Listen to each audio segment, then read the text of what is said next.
Welcome back, everybody. So this is the true Columbia Business School immersion. We've taken you on a tour of the lecture theatre. So if you inspired to do a course here, you know what it's all about. I hope you had a good lunch and good networking. Getting good feedback about the event so far, and thank you for the previous panels. That was great. So let me introduce our next session, and Pagán, who's going to introduce the innovators and investments section.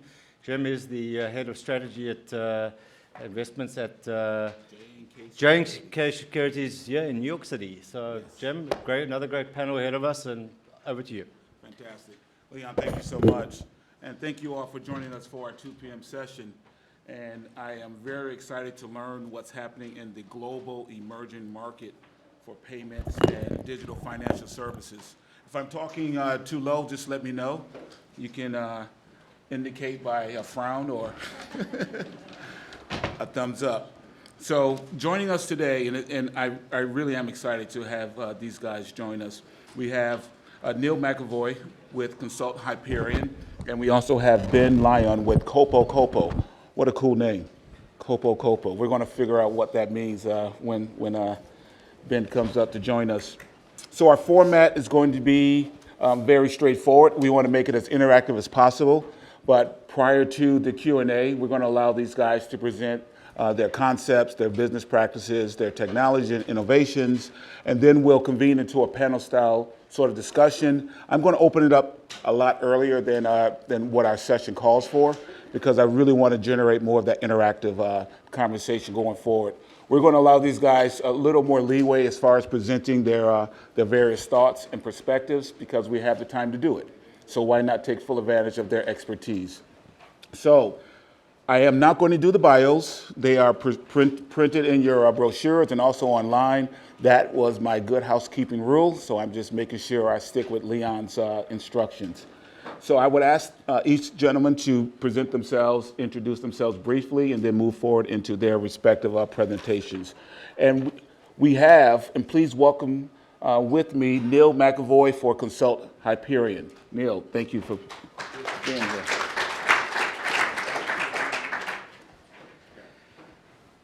How do I move these slides on? Is it? You know, Neil, I'm new here too. Yeah. It looks like a fancy gadget.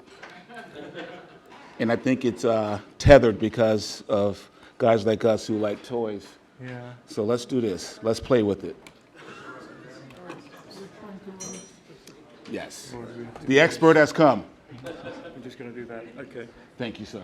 Hidden keyboard. Okay, so I'm Neil McEvoy. I'm CEO of Consult Hyperion. We're a consultancy and software development company based just outside London in the UK and here in New York as of 2.5 years ago. We're a 30-year-old company in the UK. So no more about us. I'm going to take you to Africa and a project that we've been working on for a year, 15 months now. So it's called TAP and it's based in Nigeria, and it's about distributing electronically vouchers to farmers. They're 50% money off vouchers that are funded by aid agencies, NGOs, governments from the Western world into Nigeria. Explain what TAP stands for. Nobody can quite agree. We run the database, and we kind of think of it as a token administration platform. People in Nigeria who are actually using the system regard it as tap and pay. As we'll see, it's not quite tap and pay, but that's what the users conceive it as. So just tap we'll stick with from now. You want to make sure we hear you, buddy.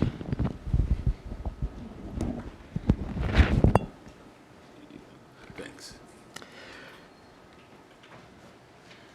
Okay, so vouchers have been used for years, if not decades, in Africa to distribute aid of the nature that I've mentioned, and various kinds of government payments to citizens. And one big field where that's done, if you'll excuse the pun, is subsidies for agricultural inputs. So that might be fertilizer, it might be seed, it might be agricultural implements. For the system that I'm talking about here right now, it's for fertilizer.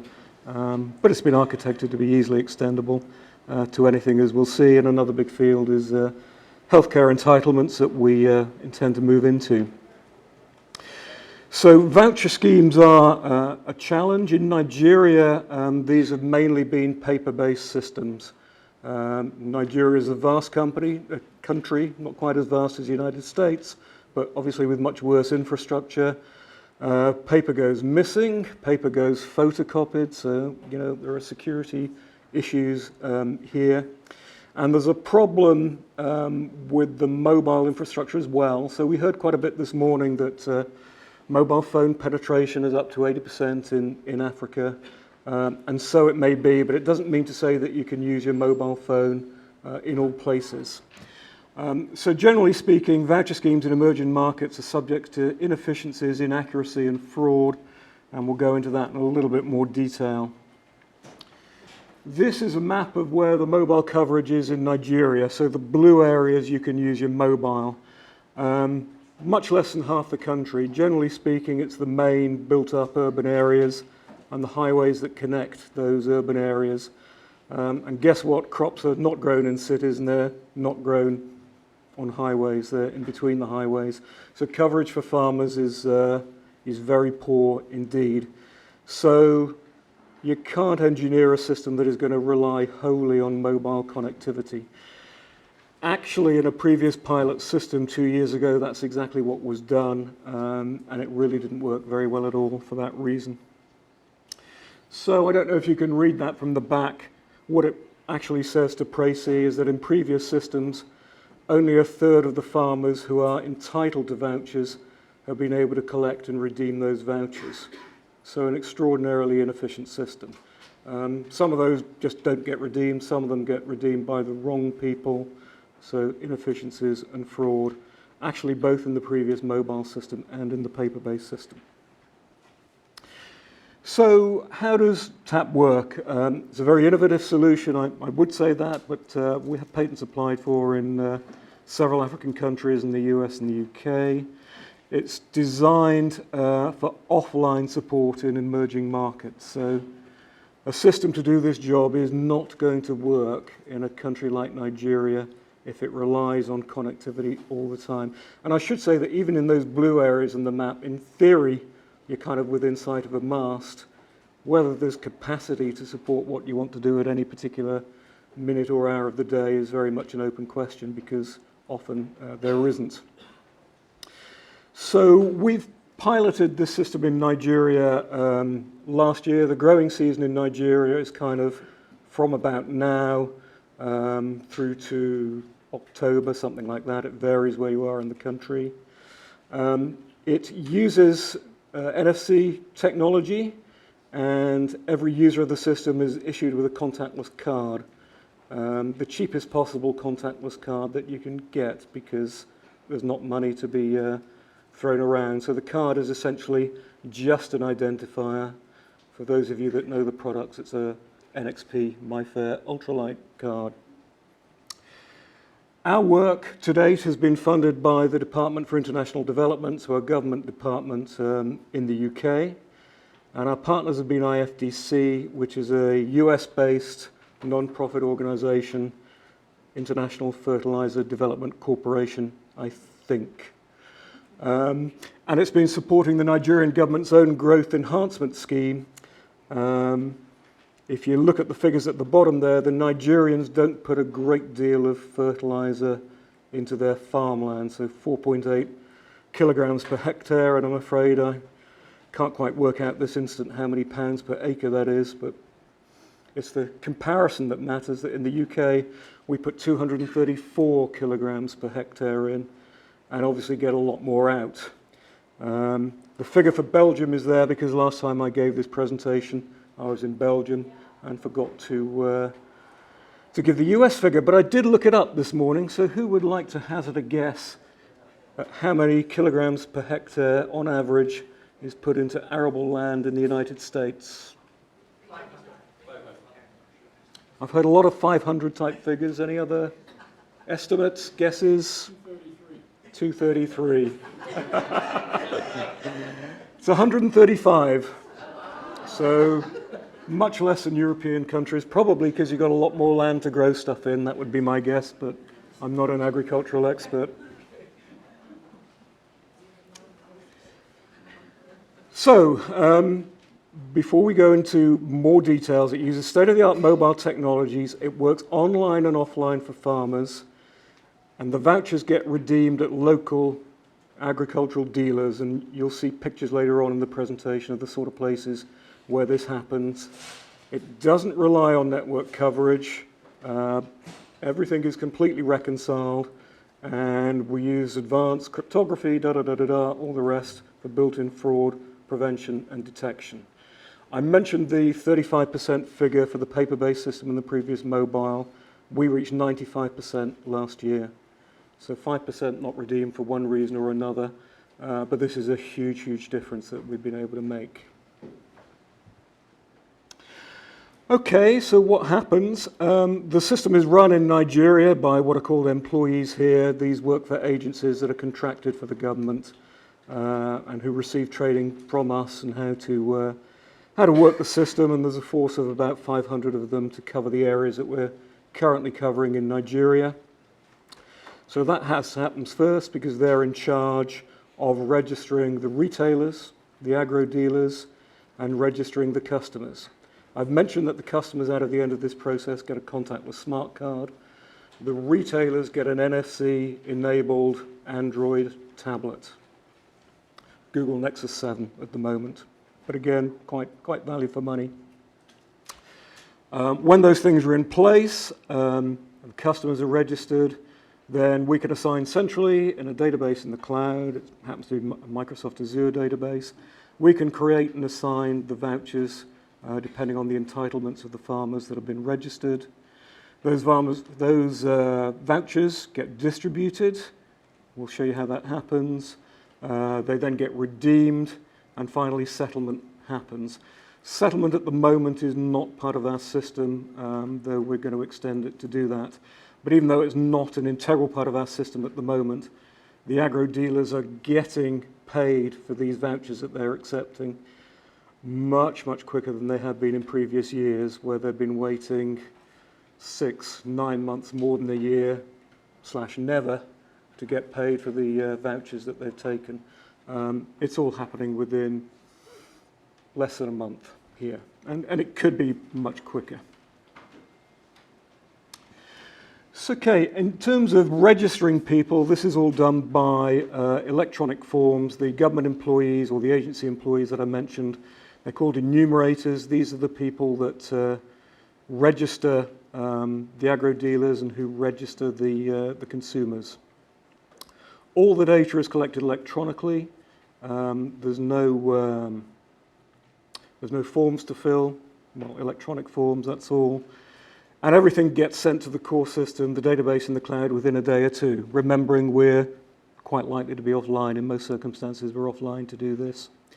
The electronic vouchers get created in the cloud and they get distributed essentially through the same channel, but in reverse direction, electronically to the agro dealers, so that when a farmer turns up to a local agricultural dealer, he can be identified by virtue of the card he's carrying. It's tapped against the agro dealer's tablet. NFC transaction takes place, and that tablet will have been preloaded. It will have been fed with the entitlements, all the entitlements that it's ever likely to see, and the deal can be fulfilled. And all of that, the creation of vouchers, happens in another 2-3 days. So we're talking less than a week here for this to happen. Paper-based system, 4 weeks, 6 weeks, never, because the rains have already happened. It's too late to put the fertilizer in the ground. So there's just a schematic. Every transaction is traceable here. When data moves through the system, it's all encrypted and cryptographically signed and sealed. Limited chance to affect any kind of fraud. There's a complete audit trail. Every single transaction is recorded. It's known who did every single transaction on both sides. All of that data goes back up to the central database. So here are just some pictures of this process happening. So the tablet is used to photograph a form of identification that the farmer presents. It was mentioned that identification can be somewhat of an issue in African countries, can be somewhat of an issue in the UK, frankly.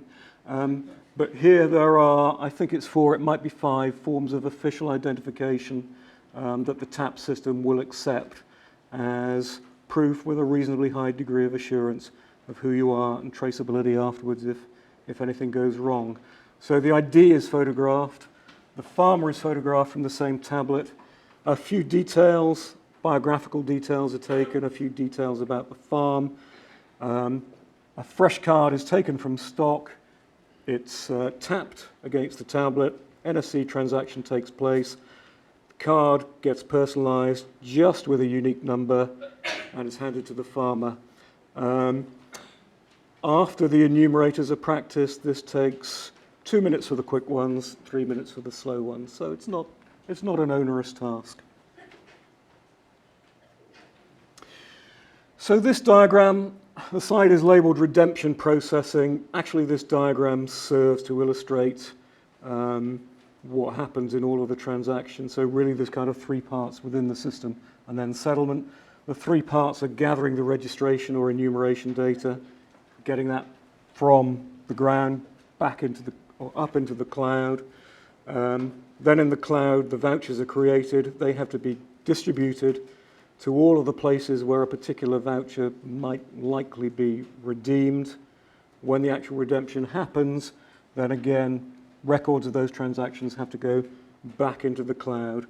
And this is how all of these things happens, with sort of reversal of arrows in some places according to which stage of the transaction. So if I'm coming along to redeem my voucher as a farmer, I've got my card, I present it to the agricultural dealer, I tap the card on his tablet, my picture will come up, which can be compared with me, a picture of my identification document comes up, which will be compared with what gets presented at the time, biographical details if you want to ask any further questions to get assurance on who the guy is. Now this, in most cases, will not be happening with mobile coverage and connectivity to the internet. So what happens is that a field officer, one of the government employees or agency employees, will periodically visit the places where the agricultural dealers set up. And they move about, by the way, they're not necessarily in fixed places, but they will be visited. And the 2 tablets belonging to the agro dealer and belonging to the field officer will just be brought together in contact, and an NFC transaction will take place. Typically, data will move in 2 directions. New entitlements will pass down from the field officer's device down into the agro dealer's device, and then the redemptions that have already occurred will be taken from the agro dealer's device into the field officer's device. Field officer will then travel back to his office, which typically will be in coverage. If not, it doesn't matter. Just do another transaction there to another guy who's going to a big city, and then he'll be in coverage. And of course, the transactions travel backwards and forwards up to the cloud. So we call it people-powered mesh networking because it relies on people moving about with NFC devices to ensure that all the data eventually, within a few days, gets back up into the central database, and what needs to be distributed is distributed. And that's where we have our patent. So just some pictures of this happening. I mentioned that these are often mobile places that the agro dealers themselves travel amongst the rural communities. And these pictures have been taken by our guys on the ground. We're not the frontline support, but we're the trainers and the second line support there. People going away with their bags of fertilizers.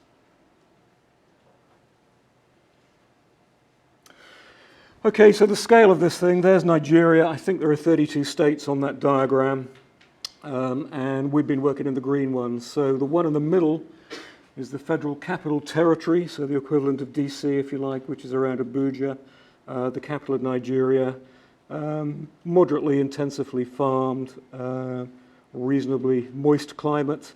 Up in the northwest there is Sokoto State, much less developed, much poorer farmland, much poorer place, even worse infrastructure. So other than going to the northeast, which is where Boko Haram are, this is about the hardest place to try this stuff out. Now, it's only 2 states out of 32, but that's 500,000 farmers. So it was called a pilot, but it's a very, very big pilot. 100 agricultural dealers involved, 500 field staff involved.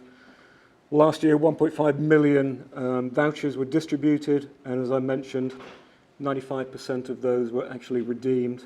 And the amount of subsidy that entailed to farmers was £11 million, or about, I guess, $16 million at current exchange rates. So, I've got a time warning, so I'll wrap up quickly. There's not much to go here. So, potential things that we can do. Yes, identity is a problem, so we're talking to the authorities about using this data collection scheme, the front end of what we've done, in order to gather at least pre-registration data to enable people to have some kind of national identity token, which the Nigerian government is intent on launching. So that's a possibility. I mentioned we want to automate settlement. We could make that even quicker if that was within our system rather than being based on reports that are then re-entered into the banking system to get settlement done. We can crack down on such fraud as there is by using biometric data, and we've done quite a few experiments there. Finger vein looks promising. Agricultural workers in Africa tend not to have very good fingerprints because obviously they're manual workers in a tough environment. We've done experiments for using SATCOMs for improving connectivity. It works, it's quite expensive, deals will probably need to be done, and we want to move into education and health. Health is interesting because vouchers sometimes have to come in a particular order. So if you're getting inoculations, if you have a booster, you're not going to get a subsidy for a booster if you've not had the primary inoculation. Somalia is an interesting country where we're going to take this. I guarantee this is the last slide, and then I'll go. Real problem in Somalia. As far as the United Nations and foreign governments are concerned, it's one country, and it's one country that is anarchic and harbors terrorists. But that's in the southern part of that L-shaped country. The northern part has a stable government and a functioning economy. Still very, very poor. The greatest part of the GDP of that economy, or the greatest part of the monetary input, is remittances from countries like the UK and the US. Because of the counter-terrorist funding laws, those remittances have dried up because it's become impossible for any reasonable value, any reasonable risk for the banks to support that. So we're looking at using tap technology in order to better understand who the end users are, to meet the KYC type rules, obey the letter and the spirit of the laws, but much more efficiently than banks are currently enabled to do that. And that is me. Thank you.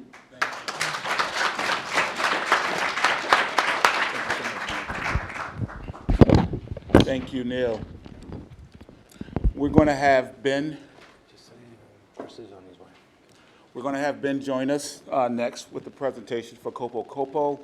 Good news, Chris Dooley is on his way from Dubai, and we expect him shortly. What we're going to do after Ben is convene our panelists. So, Mamta, I see you up there. Feel free to come on down after Ben finishes his presentation, and we'll sequester some time once Chris gets here so that he can present his perspective as well. Thank you for your patience. Thank you. Thank you. Give me a second to get this clipped here. Does that work? Can you guys hear me? It's behind your collar. Yep. Is that better? Oh, no.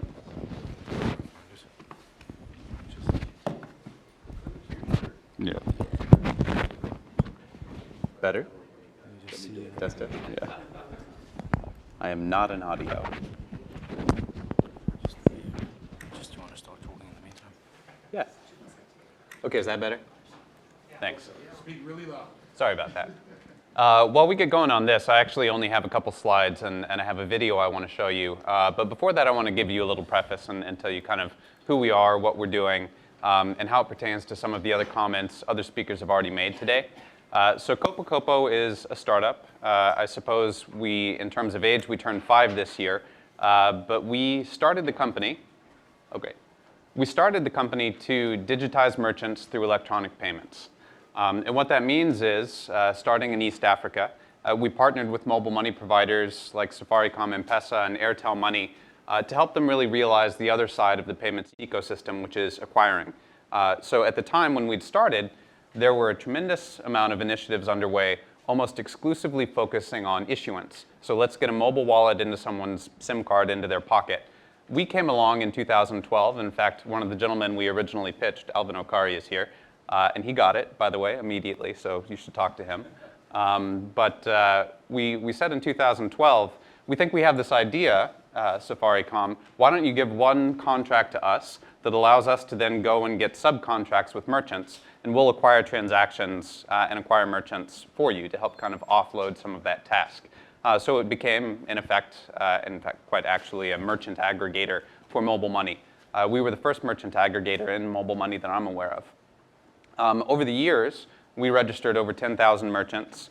These were merchants from funeral homes to barbershops to salons, coffee shops, bars, etc., that were accepting mobile money payments from their customers at the point of sale.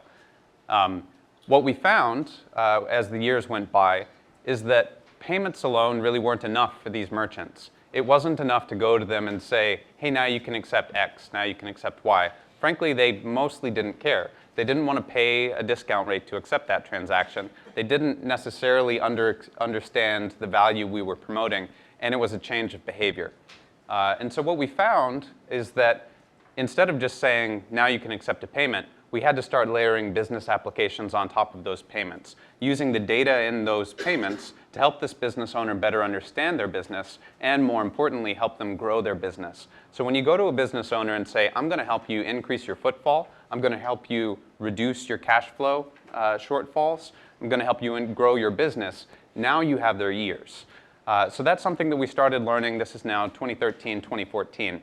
We focused first on enabling, okay, you've got a mobile money payment, you've got a customer that's given you their phone number, you can get a sense of who are your repeat customers, who aren't. So we turned on SMS marketing, which allowed the merchant to interact with their customers based on their purchase behavior. Of course, the customers could opt out. We turned on business-to-business payments, so perhaps a bar could pay its supplier through mobile money. And then most recently, which I'll show you a video of, we turned on what we call the Grow Cash Advance, which was a merchant cash advance, an unsecured merchant cash advance, where we built a credit profile using about 200 different signals available in our database to say, we know who you are, and to factor that merchant's receivables to then offer them an unsecured loan. And this is something, we found out, kind of the killer app. So once you're going to that merchant and saying, now you have access to capital, again, they were really listening. So I'm going to show you a video on that, and then I'll talk a little bit about why or where we see that going. We're expanding to new geographies and how it affects the industry.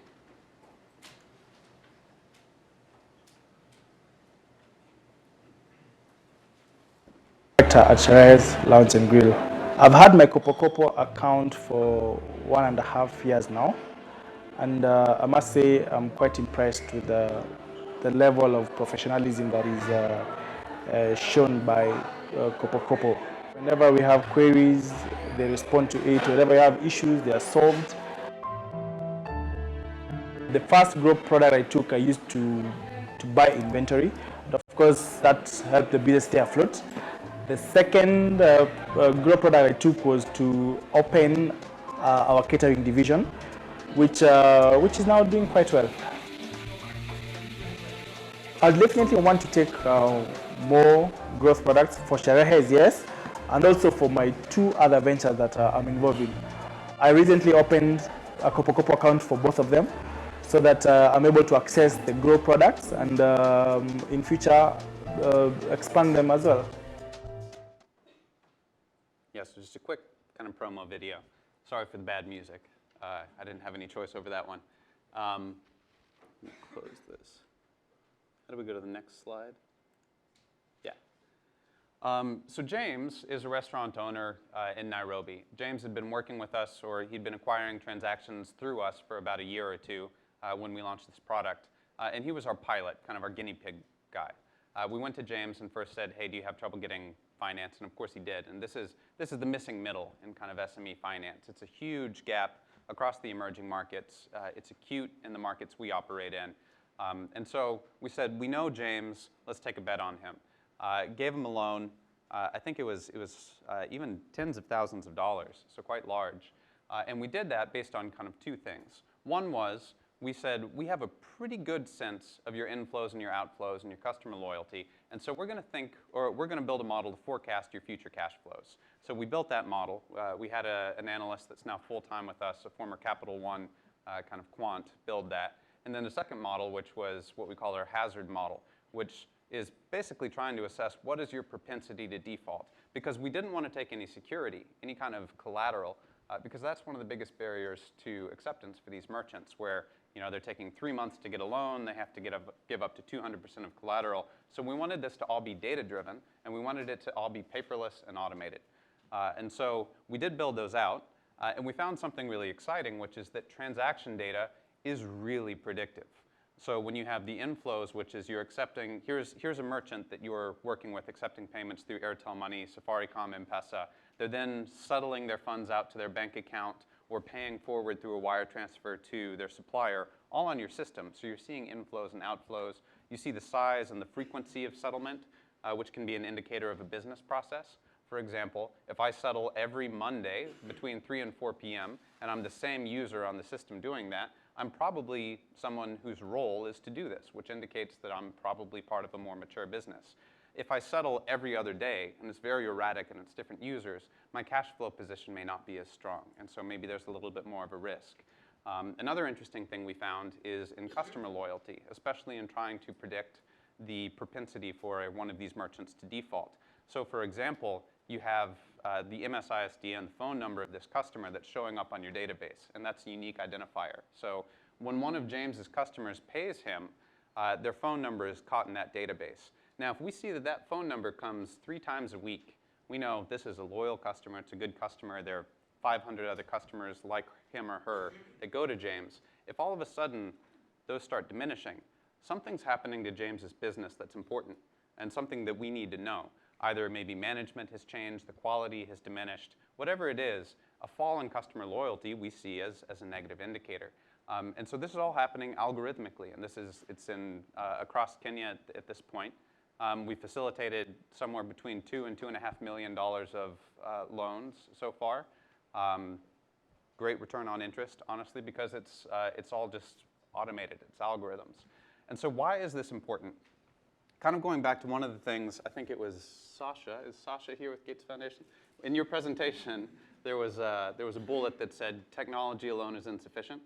One of the things we say is payments alone are not enough. And in part, it's again because as we talk, to bring it to the US context, we have the gentleman from Amex, Visa, MasterCard, Currency, et cetera. You're going to retailers, well, Currency is a little different because it is the retailers. But you're going to the retailers and they just, if they're smaller, they really just don't care. Like, are you going to give me $1? Does my customer have $1 in whatever form? I want to accept it. So as we approached merchants in emerging markets, it's that and more. And so instead of just saying, now you can accept multiple payment types, when you lead with, do this and you get a loan, it works. And what we're seeing is we're not the only ones doing this now. We were the first to do it in mobile money with merchants. But there's a broader trend, especially in East Africa, that's exciting, that we refer to as the lending layer. And the reason I'm holding this up is we've written some of our, just put some of our blog posts in these brochures. I've got maybe 20 or 30 here, so feel free to grab one. But it's just this idea that as mobile money is becoming more and more competitive, the transaction fees associated with it are being beaten down from competitive pressures. So your margins are diminishing as an operator. You're already in payments, which is a volume-driven business, so it's already hard enough. So we all have to start thinking, what happens when transaction fees disappear? And one of our theses is that transaction fees will disappear. And so we have to find some way to turn the transaction to a loss leader. What's more interesting than the discount rate? To us, it's data.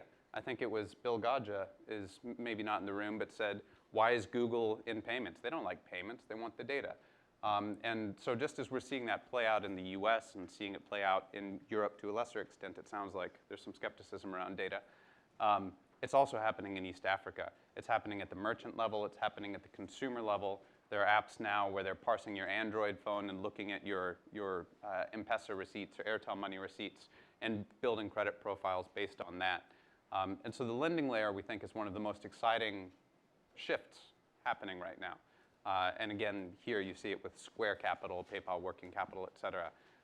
And we anticipate that it'll be rolling out in the other places Alvin operates with Tigo. So just a trend to look for. With that, I think I'll actually leave the rest for Q&A. Thank you.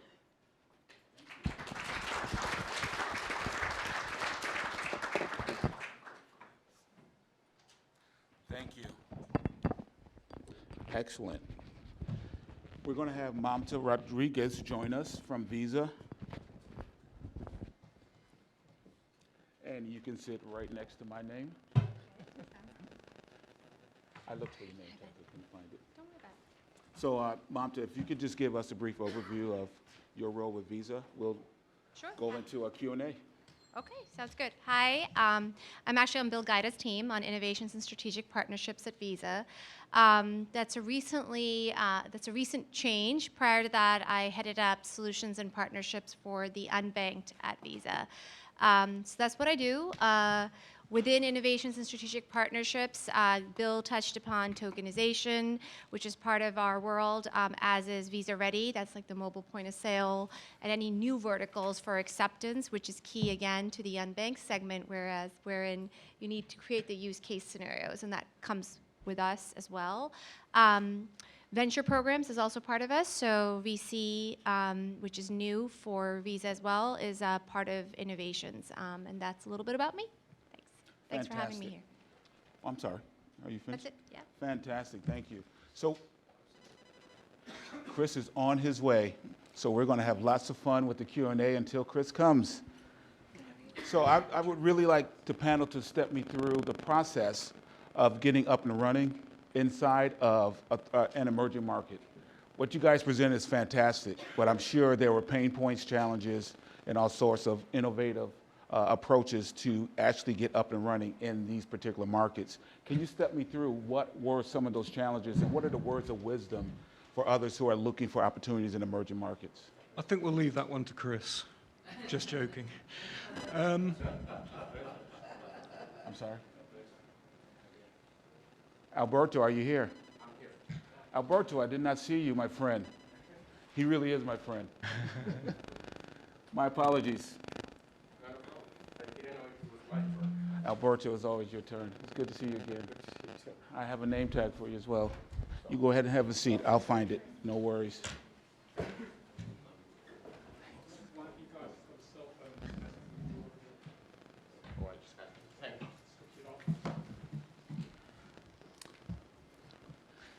So we'll come right back to that question. Alberto, why don't you give us a brief overview of what you're doing with IBM? Absolutely. Good afternoon. My name is Alberto. My name is Alberto Jimenez. I am part of our commerce unit, a newly formed unit in IBM, and as part of that organization, I lead our retail and mobile payments product P&L. We are focused. IBM has had a very important role in retail payments over the years. We were the first ones to put a magnetic stripe on a credit card many years ago, about 4 decades ago. And we still have a role in the M-Pesa deployment in Kenya, running the platform for our client Vodafone. Right now, we're very much focused on card-not-present transactions, trying to enable e-commerce and transactions that take place in apps. So we're trying to do that. Of course, we've made very good progress in developed markets, and we are certainly looking to leverage mobile money networks in emerging markets to enable the same set of use cases. So fantastic, thank you. And we have Chris. Chris, welcome. Afternoon, you. everyone. Why don't you give us a brief overview, and we'll jump right into Q&A. Sure. So I'll just talk for a minute about the experience that the UN has had in making payments to Ebola response workers and a couple of thoughts for the broader industry. Over the last 6 months, the United Nations has been leading the response for Ebola, as agreed with the presidents of the 3 countries. In that, there were 10 lines of action from case management, community mobilization, logistics, and payments.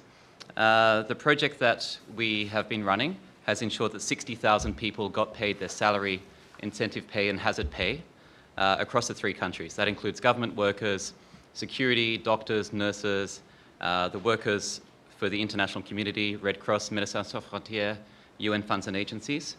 When we arrived, there were strikes from non-payment of up to 4 months, terrible stories, dead babies being left at hospital entrances in protest, and it took us quite some time to just figure out who needed to get paid and how much.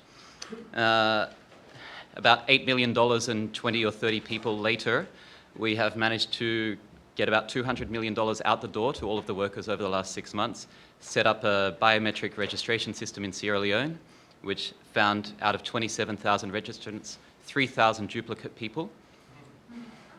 3 treatment centers were actually closed down by the Anti-Corruption Commission because of endemic corruption in those locations. And by January, we managed to make 100% mobile money payments. And by February, opened it up to bank accounts for people who preferred an account where they could actually have savings and insurance. So this was a mammoth undertaking, and I think it shows 2 things. One, that a moment of crisis is a moment of opportunity. It's a moment where everybody is terrified, desperate, governments, regulators, private sector actors, and if you can harness that towards an aligned goal, people make decisions, they invest money, they can make things happen. If we don't do that in the crisis, we've lost a one-off opportunity to do some good, to have a silver lining around a terrible cloud. And the other lesson from this is that you can do that in Sierra Leone in a few weeks, in the middle of an Ebola crisis. A year ago, I was classifying countries. I was like, this country is nascent, this country is ready, this country is ripe. But actually, I would say that's maybe an old way of thinking. Current technology, current levels of information and lessons around the marketplace have given us the tools to implement in almost any country if we have the alignment of the actors and the right amount of investment. So from that experience, and I apologize for my tardiness, I just came back from Dubai a few hours ago, where I was speaking with OCHA, which is the coordinating body for humanitarian affairs in the UN, and World Food Programme.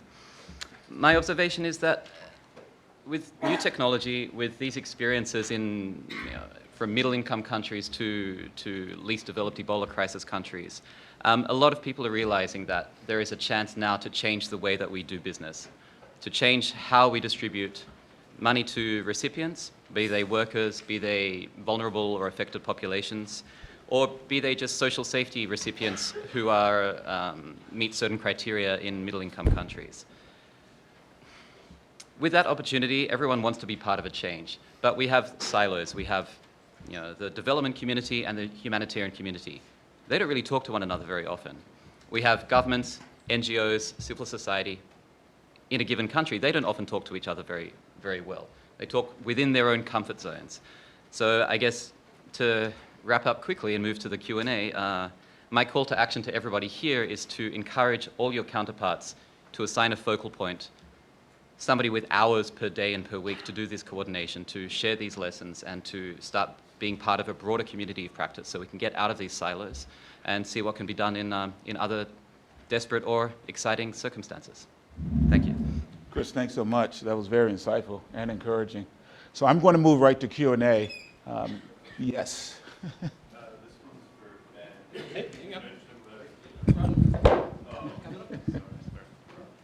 So this one's for Ben. I think you mentioned that we're in a world where you think transaction fees are going to disappear, and I think maybe I heard you say that it's starting to happen in Europe. I don't want to put words in your mouth, but can you elaborate a bit on that, and not particularly Europe, but what trends you think are forcing us towards that, and how mechanically you think that will play out over time? Yeah, thank you. So my comment about Europe, I think, was more about the kind of access to data and people being more skeptical. But I would absolutely stand by the thesis that, that transaction fees are going away. And I think what we're finding is that when you look at, it's unfair to call kind of the traditional payment providers legacy technology because it's hyper modern at the same time.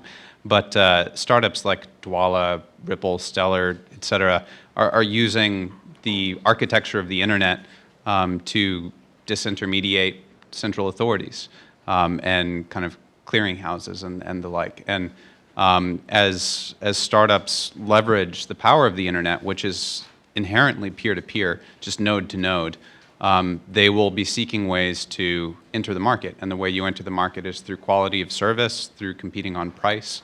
And so there are several, and these are quite small still, but that will compete by just eliminating their price altogether. Airtel Money had, maybe even to this day in Kenya, was doing free transfers back and forth as a way to try and entice users away from Safaricom. Square Cash today is losing money on every single transaction in the US because they're charging a card not present fee and they're giving that free to the customer. So they're willing to eat that transaction cost for something else, which is data. And companies like Level Up are then saying, well, I can use that information in that exchange to get some customer to redeem loyalty at a restaurant and then take a larger percentage of that sale. And so it's the companies that look at a transaction as a loss leader that threaten the traditional players that look at that as the bread and butter. Thank you. Yes. The mic is coming. So I'm coming. So my question's for Neil. Neil, when you were talking about redemption and you were talking about needing to process offline, you talked about the contactless card being held by the farmer and the agro dealer having the tablet. I guess my question is, since that's offline, that means that all that data about that farmer is stored in that tablet, including, their visibles, their picture. So how do you keep that secure so that it's not used otherwise? Can you slide the mic down, please? Thank you so much.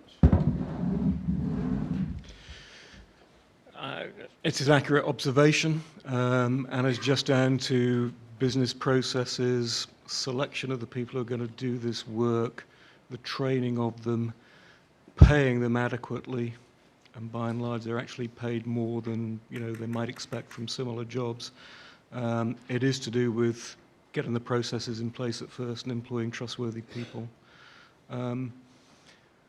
Which I would say is the same in most of the fields in which we all operate, that technology can take you so far and technology can reduce the number of people that you have to trust, but there are always going to be some people that you must trust.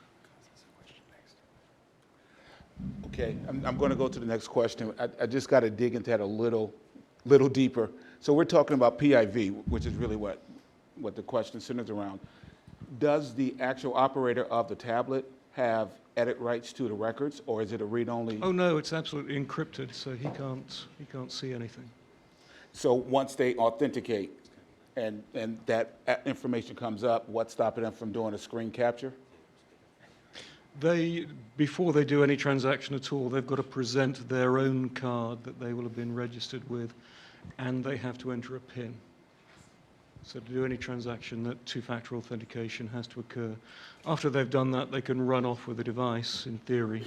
I think we have had one or two losses, but very, very small. Thank you. We have another question. I think the mic is nearby. Hi, Cass Calba. I want to take us into a direction that hasn't been mentioned, but I think it kind of underlies a lot of application areas, not just the payment one. Put it in the context of Ebola. There was one recorded case in Senegal, and within 12 days, there was an app for tracking this case, the people that were in contact with this case, giving the health workers guidance on what to do, and so on. That app was done in French. And I don't know for sure, but I predict that the app won't be available in Wolof, which is the language spoken by the largest number of people in Senegal for several years. And so my underlying question is sort of the language of these apps and innovations we are bringing into existence. The developers are thinking of the 100 million people in the Francophone market or the even greater number of people in the Anglophone market.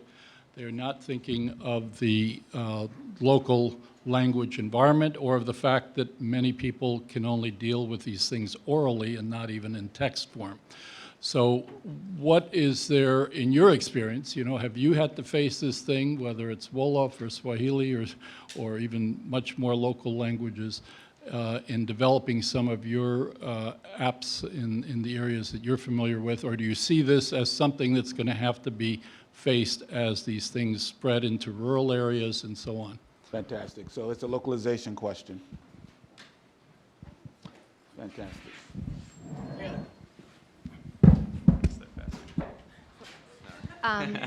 Yeah, thanks.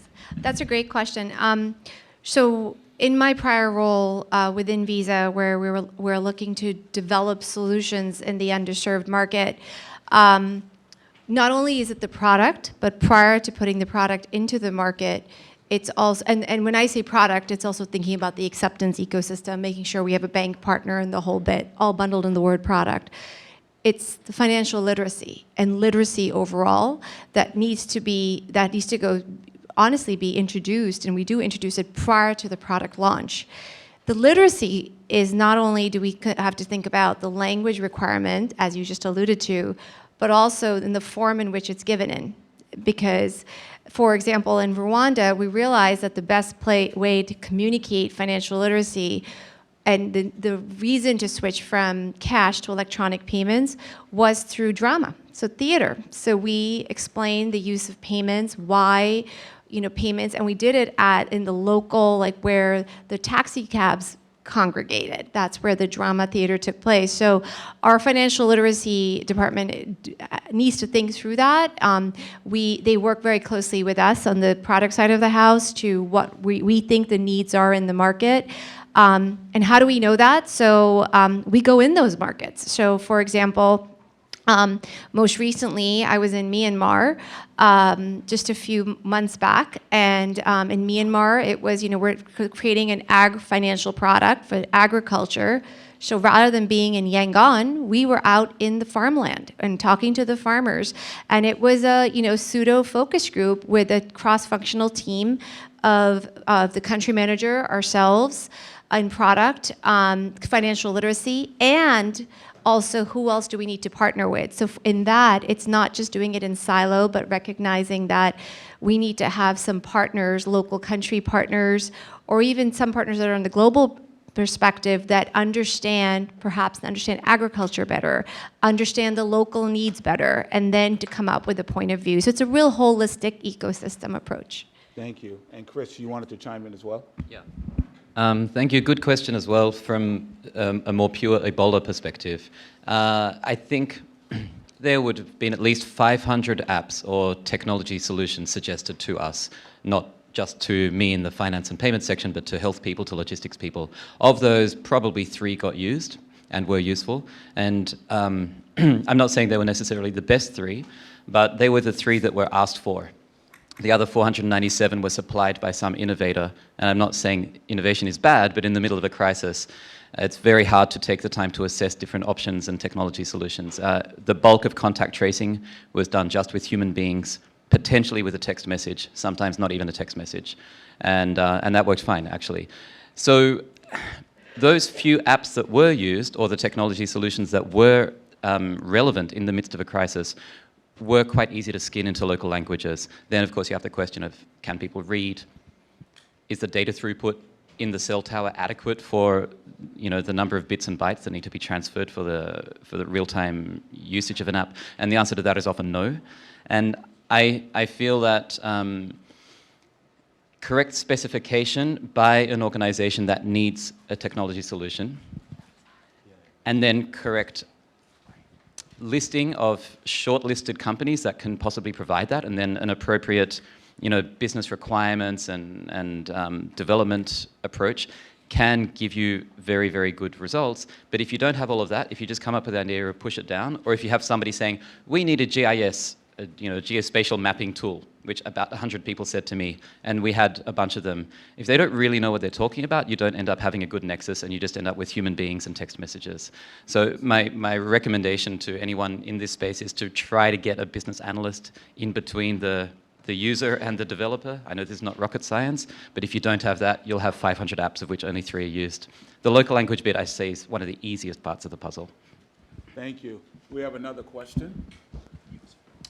Follow-up question for Chris. Simone from the GSMA. Nice to meet you finally. So Sierra Leone and Liberia, for example, don't have really in place a financial inclusion system through digitization. Most of the population is excluded from the financial system. The government is not using any electronic channel for disbursement. Would that made any difference for the people or for the aid providers if instead in these two countries there would have been a financial sector built in the way that now Kenya or Tanzania are? So if we achieve that in this type of country, will they react better to such a shock? The answer is clearly yes, but I want to caveat it that Kenya's mobile money ecosystem was still not in the right place for the World Food Programme to be able to use it to distribute funds to beneficiaries. So even Kenya, our poster child for success, ended up with cards and cash at the point of verification over the counter to give money to beneficiaries. It's difficult, even when you have a well-established digital financial ecosystem, to use it for payments and transfers if it's designed for P2P and remittances. So you really need something fit for purpose. I mean, if you have an ecosystem as you have in the US, where you can do, ACH, direct entry into bank accounts, and 85% of people have a bank account, that's ready. But if you don't have that, I think it's going to be a challenge anywhere. But yeah, absolutely. The more access, the more usage, the more understanding of customers, the better chance you have to be prepared for distributing finances in a crisis, of course. Yes. I don't need a mic. For recording purposes. But you're right, you don't need a mic. We are with you on that one. I wish I had your voice. Yeah, no, clearly. That's the first time anyone's ever said that to me. So just clarification on the Kenyan point again. For what purpose was the existing e-money or mobile money infrastructure insufficient? I didn't quite catch that. You want to take this one? That's to you, Chris. I'm trying to delegate it. Yeah. Well, I caught the tail end of it, and I was like, what? Yeah, no, it was a mix of liquidity, customer acceptance, and also just the general lack of the World Food Programme really knowing what they were doing in terms of using a mobile money solution. No one's here from the WFP, right? All right. Yeah, okay. Do you want to add? Right here, buddy. Hi. I'm coming right to you. Thank you. We worked with the World Food Programme in Kenya and actually have been pretty impressed, not in this particular program, but with their cash for assets, so Food for Work program, and with a cash transfer program, both of which were digitized. And I suspect the constraint was at the agent level, that there wasn't the last mile cash in, cash out. And we also found quite a few problems just in terms of, in very rural areas, you don't have much of a choice of which agent you use. It was pretty common for people to be kind of pressured to spend their money in the shop, to give their PIN. Their PINs were assigned to them by the agent. So there are issues, but I would say the World Food Programme has been very proactive at working on them, including just simple solutions like, here's a standardized, itemized receipt that you should ask for, and posters and pretty low-tech things that seem to have made a difference. Thank you. And we have a question. I'll come back to you. I have to hit the gentleman over here, then I'm coming back to you after her. Thank you. Yeah, I wonder if, to Chris, I wonder if you're seeing any innovations coming out of a Nepal crisis where there's a lot of also physical destruction, and or what do you foresee as future innovations in those sort of contexts?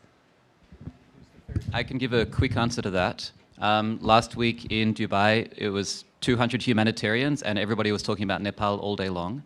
And in not a single conversation did anybody conclude that a certain technology would be useful yet. People don't even know what the needs are on the ground. People are struggling to get people outside of Kathmandu or even into Kathmandu. So I think we just need another week or another month before we can answer that. In the meantime, we still need to get food and water and whatever else you need, rubble excavation out. And so that's mostly happening with, sheets of paper and trucks. Thank you. Quick comment on that. This feels so superficial because it's going to be an innovation on the U.S. side in that tragedy. My hunch is that Square Cash's cash tags are going to actually start taking off as a result of that. And so just if you just follow what they've been doing on social media, I've seen more traction in raising money for UNICEF and promoting their cash tag than I've seen before. And so I think it's interesting that you see a lot of this early adoption may be kind of inversely, yeah. So the collection becomes very electronic. The distribution aspect is still very